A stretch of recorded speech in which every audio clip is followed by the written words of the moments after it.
So this is the first time the racers will have taken on this stage this weekend. Michelin's Torterre, just under 2.5 kilometres long and with a vertical drop of 500 metres. Really enjoyable run through some fast single track, couple of jumps and drops in there, and some multi-option rutted turns in the trees.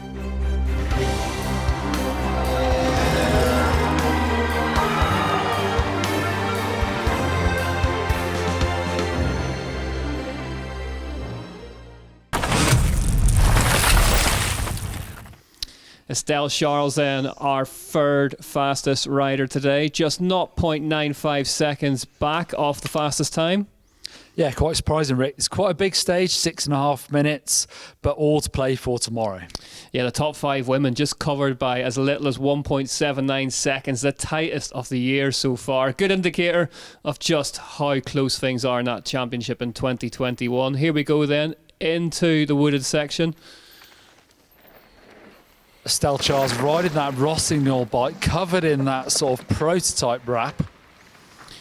Yeah, some information floating around on that bike. They're keeping it under wraps for the time being, but Estelle shot to fame with that debut podium and finale last year. Very emotional she was too, understandably. Making good work of this, you'd have to say, earlier on today. Yeah, it goes from really fast to technical back to fast. There she is. So that was her into the hot seat by 0.2 of a second. French crowd obviously going wild for it. Noga Korem up next, a rider who really set a light to the 5th round of the championship earlier on this week. She led that race right up until the last stage, only to lose out to an incredible run from Harriet Harnden on the very last stage. Yeah, she's riding that brand new GT Force high pivot bike. Rick, do you think she'll be up for some redemption here? I think so. I think Noga's got the bit between her teeth this week in France, and trails seem to suit her here. Stages look good. Let's see what she did earlier on. She was second fastest today, making light work of that hip into that nice tight left. You can see, kind of run wide. Conditions have been really changeable this week. Actually, they've gone really dry now, but we've seen a lot of wet weather. Trails might be getting a little bit rough tomorrow, but definitely riders trying to work out the conditions on the fly. It changes so quickly here from just absolute slick slop to really, really dry conditions, as you can see up this climb. There's Nico Fulio. Just hanging out, good to see. Hopefully see some of him on the e-bike next week in Switzerland. Just coming into the finish section here, you kind of go through those ups and downs in the campsite, over a bridge jumping into the finish. Yeah, there's rumours of this bridge being dismantled and taken to the Vittoria EWS Tweed Valley later in the year actually, and there she goes, just a no more 400ths of a second. Noga Korem into the hot seat from earlier on. So hard, it doesn't get any easier. But the fans were really good. Thank you, French fans. Noga well happy. Now in the start gate, fastest time of the day went to Melanie Pugin with a 6 minutes and 31 seconds. Pugin, big ride from Melanie earlier in the week at round 5. One of those ones that she just quietly went about her work, got a second place and held on to that vital lead in the championship in the process. Yeah, strong ride today. She goes into tomorrow's race with almost a second lead, so not a comfortable margin at all, but she's looking good. You can just see those ruts as well. Like, lots and lots of, as ever in France, lots and lots of line choices for the riders to make. They will race this stage again tomorrow. It'll be the last stage they take on during the full course. Over the hip jump. Oh, a bit of style as well. Go on, Melanie. Melanie did mention at the finish line she's some back pains. We're going to see how that affects her tomorrow. Yeah, she looked in some discomfort. I think we've a little interview coming up with her after this, but you will hear her say that. Hopefully she can get that sorted out. Maybe she's just tweaked something and she'll be good for the full course tomorrow.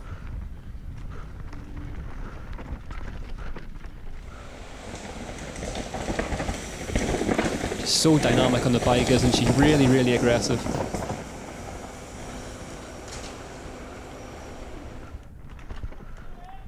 You can just see this place, Loudenvielle, summed up there. A splash of water and then straight into some dust right alongside it. Must be quite hard to remember these stages. Some of them look supernatural, nice ruts, nice corners, then all of a sudden you go over a brow. There's a technical section, so you need to really be on the case. Brakes definitely getting hot at the bottom of this stage, and now onto the pedals. I rode this earlier today and mine were certainly hot by the bottom of it, that's fair to say. Up the climb, back in to the final section of this track. Nico Vuglio still looking on. Into this little sort of rock gully that's down at the bottom before you head down into the event village itself at the Pyrenees Bike Festival. Melanie making good sense of that. What we've seen in the past with the pro stage, it's okay, winning it's great, you get points, but at the same time you can do a lot of damage for the second part of the race the following day by blowing up early on in the pro stage.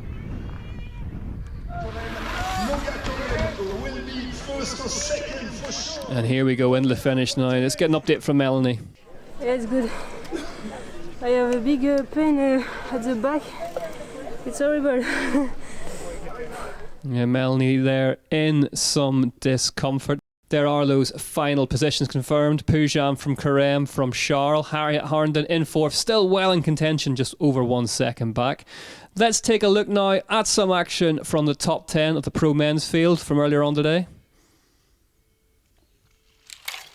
So this is Martin Maes dropping in. Martin Maes, he came down early on in the top 30 of the pro men. We've not seen him at every round this season so far. Neil, understandably, having just had his first child. But third place this evening, showing signs that that pace that absolutely blew the rest of the field away at the start of 2019 might be coming back. Yeah, I spoke to Martin earlier. He seemed like he was really relaxed. Got fourth place at round 5 Loudenvielle, so I think he's feeling pretty good. He said that he was looking at some changes for the bike. He actually rode this pro stage with 35mm stem on. And he's actually switching to a 50mm stem tomorrow, try and get a bit more weight on the front end. Here he comes down in through this final section. Again, another one of those GT high pivot bikes.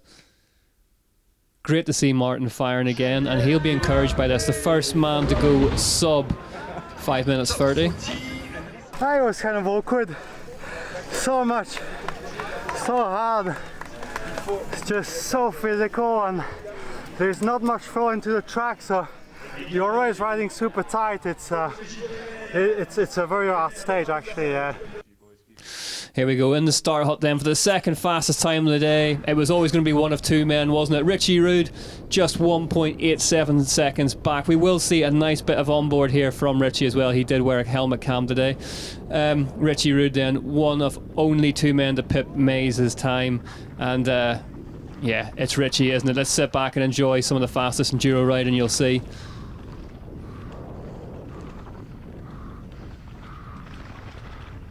That's colossal through there, Neil, isn't it? Yeah, Richie just 1.87 back from Jack, but I think he'll go into this evening feeling a little bit frustrated. He doesn't want to give up any time, so we'll see what happens tomorrow with this guy.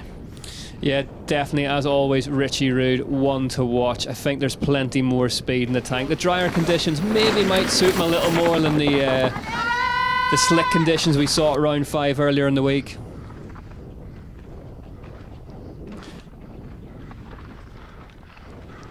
Interesting, as we say, that this race will be the final stage tomorrow for the 6th round of the championship, and that just, I mean, this pro stage, as important as it is for points, it also acts as a little bit of a sighting run for these top athletes as well. I'm always impressed by Richie's riding, the way he muscles the bike round, and he's a big guy. I'm always impressed that he kind of gets the bikes to the end of the race, because you could think a guy like him could end up puncturing or breaking bike parts, but he's just really smooth as well as being aggressive. Yeah, and it's those, you just saw it there, those first couple of crank strokes out of a corner or a section, just so much power being tapped into that back wheel. He's instantly back up to speed again.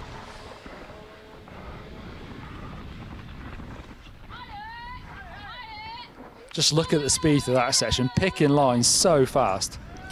Yeah, each rider only gets one practice run here in the Enduro World Series, so they're riding these trails, these stages. Basically, they'll wear a helmet cam throughout that, they'll try their best to learn what they can, and then they've got no other option but to pin it come race time. Look at making short work of this climb. Putting the watts down. I'd like to see his power meter results. We'll see if we get a glimpse of Nico Vuglio here again, see if he's impressed looking. Ah, he's gone. He's probably gone to the burger van. Right, Richie Rude dropping back into the woods now. into this little rock gully. Look how many people there are lining the stage. There'll be a lot more tomorrow, you can guarantee that. I'm getting worn out saying it, but there is nothing better than a bike race in France. Here at the Pyrenees Bike Festival, they are hoping for big crowds all day tomorrow. Here we go, just coming into the final section. There's a few of those rolls you've got to pump really hard. Last corner is actually quite tricky. It's quite flat. Just try and carry speed around there, and then you're into that road jump. Now we did see, there we go, Richie clearing that easily. We did see some, well, let's just call them interesting shapes earlier on, people trying to clear that, but after a run like that, hard to do. Into the finish. Richie in by over 3 seconds ahead of Martin Maes' time. And let's jump on board now with the fastest man of the day, Australia's Jack Moir, a man having an incredible season, and this would be his third EWS stage win in a row. In fact, he won the 5th round of the championship earlier on in the week, and he only dropped 1 position out in the stages that whole day. He's looking ominous, Neil, isn't he? Yeah, but he's looking really fast, but someone who obviously now has the championship lead, you think maybe they try and be careful, but actually he's really pushing on. Really interesting to see as well that he's riding that Canyons drive. He's rise to the large. Jack is a super tall guy. You think he might choose the XL, but actually he's told me that he likes the large because he likes being able to throw the bike around, change direction really quickly. Look at the speed of him through here, yeah. We have seen some people going back and forth running slightly shorter travel bikes for this pro stage. I mean, Jack's teammate Dimitri Tordo is on the new Spectral, but Jack has stuck with the Strive for this one. And, I mean, it seems to be paying off, doesn't it? Obviously, fastest time this evening. I don't know what it is, Neil. He just seems to have an extra mode that no one else has, that he can just switch on and just instantly top timesheets. I've really noticed Jack's riding, it just looks super smooth everywhere, really keeping the mistakes to a minimum, and I think that's making a big difference. And you can see as well, just those routes, let's say we rode the course first thing this morning for camera positions, and those routes really difficult to judge, quite greasy, and he's just gone straight over the top of them there. Jack. Dropping back in now. Into this gully. Let's see what our remote camera's picked up. Yeah, just lumping the bike through there, really, keeping it moving forward all the time. And then he'll get the sound of the crowd in his ears by the time he gets here. The bridge looms into view. Oh, scrubs off there. There you go, wheeling across the finish line, 1.87 up on Richie Rude. You know, more than natural time going in tomorrow. I think the confidence is going to feel really good. Oh, that sprint, mate. Still a bit beat from the other day, I think. Another night's sleep tonight and should be good for tomorrow. There we go. So more to come. Jack Moir reckons tomorrow, if you were racing him, you wouldn't like the sound of that. But Richie Rude right in the hunt, only 1.8 back. That's not insurmountable, is it? Exactly. Martin Maes 5.22 back, so he's got a little bit of work tomorrow, but plenty of time to do it. Well, don't forget, you will be able to catch up with all the highlights from the Michelin EWS Loudenvielle right here on GMBN. We'll see you then.